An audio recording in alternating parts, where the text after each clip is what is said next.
Hi guys, I'm back again today with another video, and today we're checking out this town proves we can still build beautiful cities. Well, it looks really beautiful, but we're gonna see. Maybe you guys can't see yet, so there's nothing on the screen. But yeah, before we do start, don't forget to subscribe, click the bell button, and let's see how. This new Dutch town proved that we can still build beautiful new cities. Meet Brandevoort, a charming cyclist and pedestrian-friendly neighborhood near Helmond. It is special in multiple ways, because it has the structure of a traditional Dutch fortified town.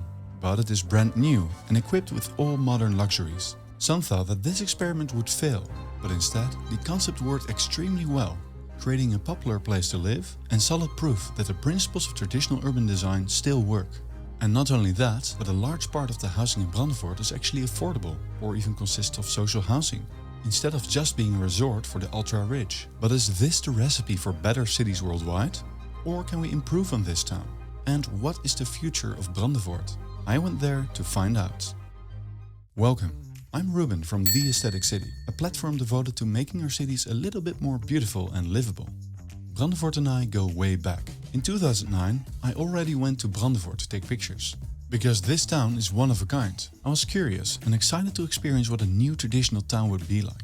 Back then, only around half was finished. Today, in 2024, the ambitious project is almost done, including its surrounding neighborhoods. And the town is a success. The individual face is sold easily and the residents are happy. But the existence of this town is very unlikely. It was criticized by adherents of modern urban planning, because it would just be a copy of an old town. Even worse, it would use historicizing or retro architecture. And in a country with people that regard themselves as so incredibly forward-thinking and innovative, that is of course not done. But as you will see in this video, this completely new town wasn't built out of nostalgia. Instead, it aimed to fit the place where it was built and uses successful, pragmatic ideas that people have applied for centuries. But first, how was Brandevoort founded? In the 1990s, the population of the Netherlands was growing and more housing was needed. The Dutch National Planning Committee developed a plan, the so-called Vierde Nota Ruimtelijke Ordening Extra, or Fourth Memorandum on Spatial Planning Extra.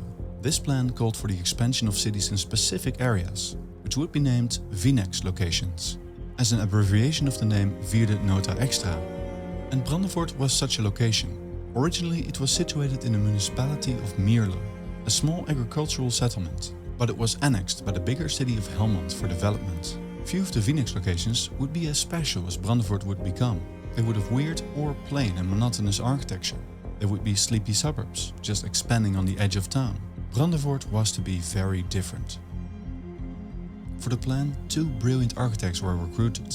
First of all, Rob Krier. This is the older brother of Leon Krier, famous for Kayala and Poundbury, which you might know from some of my videos. Rob Krier sadly passed away recently. He called Brandevoort one of his crown achievements. Then there was Christoph Kohl, an experienced and prolific German architect and urbanist, who cooperated with Krier on the design. The companies Wissing and Grondmei cooperated as well, and Paul van Beek would design the landscape. The design team did something very different than in regular projects. They chose for the design of a typical fortified town, as can be found in the province of Brabant, where it is located, surrounded by more suburban, rural outer neighborhoods, or buitens. All the buildings would relate to the typical local Brabant architecture. Construction began around the year 1998, and in 2007 the first phase was complete. Instead of being just an expansion of the existing city of Helmond, Brandevoort would be its own community, with De Veste being its core. De Veste is the part that looks like a fortified town, and the buitens around it are named Schutsboom, Brand, Stepenkolk, and the newer Hazewinkel, Lieverdonk and Kranenbroek. I know, that's a lot of Dutch to process. Buildings were designed by Krier and Don't Kohl, like that some by the sound. firm Breitman and Breitman, and many by Scala Architecten, a Dutch firm led by Mieke Bosse and Peter Drijver. Scala already had a lot of experience designing affordable, locally inspired architecture in great numbers. Apart from these firms and many others like LSWA, there would be another group of architects who would shape the future of this place. An Italian professor and his American students of the Notre Dame School of Architecture. Before we move on to tell about the Americans in Brandevoort, I'd like to tell about. I know there's a lot of people who are like against this rehistorical retro buildings. But I love that they kept that because I feel like that is so European. Like when I think about any European country, it gives me like beautiful architectural historical architecture, and that's one thing that I love about it, because they haven't necessarily, I know there's some modernized cities, modernized architectures here and there, but it's not something that comes to my mind. And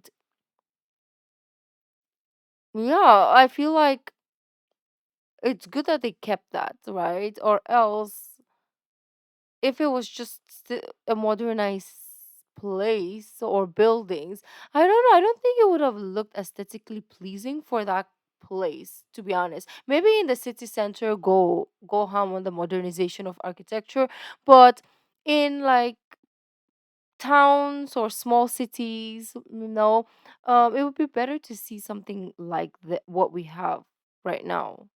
Is it just me? About something exciting. I'm working on a new website that will have all my videos, interesting projects, and much more all under one roof. For this purpose, I use Squarespace, the sponsor of today's video. Squarespace makes it super easy to create a completely Okay, personalized let website him using do their his new thing. I was guided gonna design system called Squarespace like Blueprint. For skip. example, I could choose between a professionally curated layout or build a site from scratch. Squarespace also allows you to make and sell courses, has built-in analytics and powerful flexible payment tools. And it's all super easy to use. And now so a number of local architects.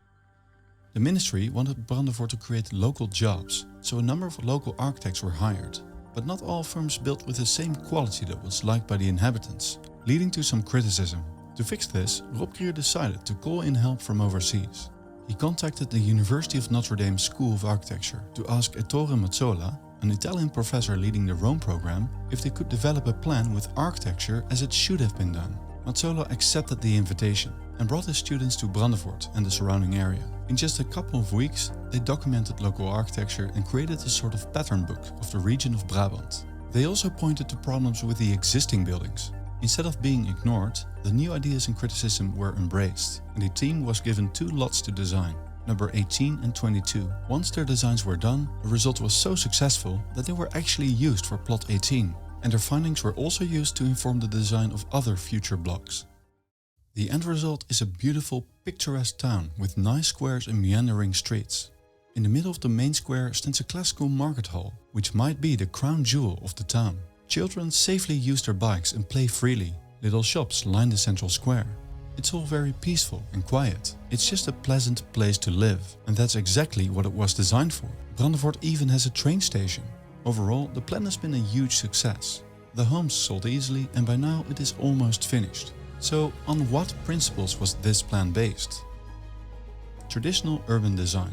First of all, the town makes use of the unbeaten formula of blocks, streets and squares. After a century of trying to reinvent the wheel, often with disastrous results, we seem to rediscover how well this recipe works. The design of Brandevoort is very human-friendly. It is very safe for cyclists, pedestrians and children. Although cars can get to most places, they cannot go everywhere and always share the street with cyclists. The streets are designed to discourage speeding, and parking is moved to the back of the houses, inside of the blocks, keeping the streets free of parked cars. Adaptation to the context.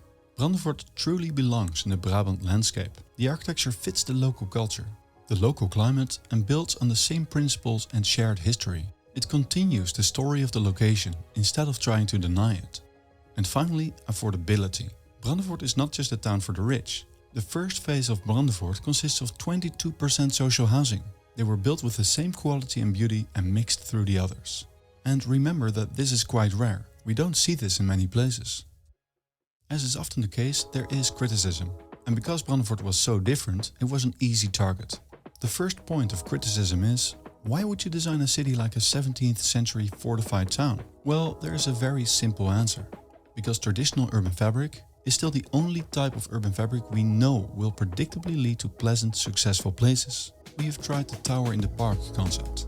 It failed. We have Don't tried scar fix what is suburbs. not broken, They right? failed. Today, we need places that are dense, walkable and can be adjusted to future uses. And traditional urban fabric still does this the best way. And to be honest, I don't expect we'll find other recipes for cities as successful as this anytime soon. Bringing us to point of criticism 2. Isn't this town just a form of nostalgia? To answer this, let me quote a nice piece of wisdom. Tradition is about preserving the fire. not about worshipping the ashes. I'm personally not interested in nostalgia at all, and I'm convinced the architects weren't either. They just saw, hey, this works, people like this, and it fits the location. It's the best idea out there, so let's do it. Building traditions are technologies given to us by previous generations that worked really well. So instead of ignoring them, why not use them for our benefit?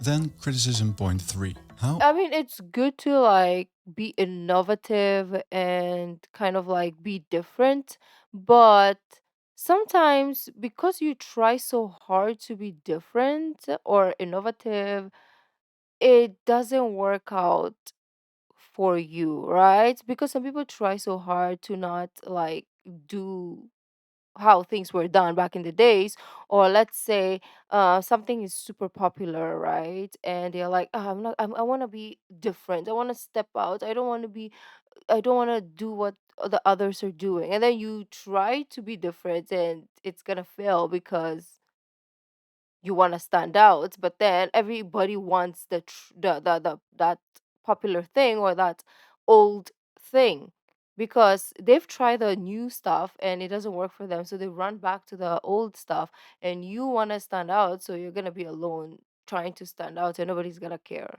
right? Or it's not going to work. Like in this situation, the quality is not going to be as good as it was or it should be, right? Do I make sense? is this type of town compatible with a country or people who wants to be progressive? Isn't it reactionary to build like this? Well, I would say get your definition of progress right. Progress, in my point of view, doesn't just mean embracing whatever is different or new. Mm. I believe progress always serves a certain purpose, the improvement of the human condition. So this means making people happier, healthier, more prosperous and thriving, and not just chasing change or whatever is novel. So if this town is a success and does make people happy and lets them thrive, isn't this the most progressive thing we could do? Or must progress always look like glass blocks? I'll let you decide in the comments. Brandevoort isn't perfect, of course. One of the biggest problems, perhaps, is that while it looks like a small city, it doesn't really function like one. Because traffic is diverted around the center, only destination traffic goes into the heart of the town, making it quiet and giving businesses a harder time surviving. Most existing cities have a reason for existing where they are, like being located on the crossing of two roads or where trade happens. But then again, do the residents of Brandevoort really care? They value the quiet of the town, while still living in a charming, walkable, safe place. Another point of critique I would bring forward is that not all the architecture is equally nicely detailed. It doesn't always look as authentic. The most authentic looking traditional architecture comes with the use of traditional construction techniques. An example is what building culture from Oklahoma is doing. Ooh, that By looks building good. entirely out of brick, they create buildings that have this authentic quality. Unfortunately, it is more expensive, and Brandevoort needed to offer social housing in the mix as well. I guess you can't have both, at least not at this time. With the enormous success of Brandevoort, you might expect the municipality to be smart and say, hey, it works, let's do more of this. Right? Well, almost. The next phase of Brandevoort, called the Marke, was already planned out and ready to be built using the same successful principles. But the municipality of Helmond decided that instead it would be better to choose for an untested novel concept of a smart city called Brainport Smart District. This would become the city of the future. I mean, if it's a Where concept, did we hear that before?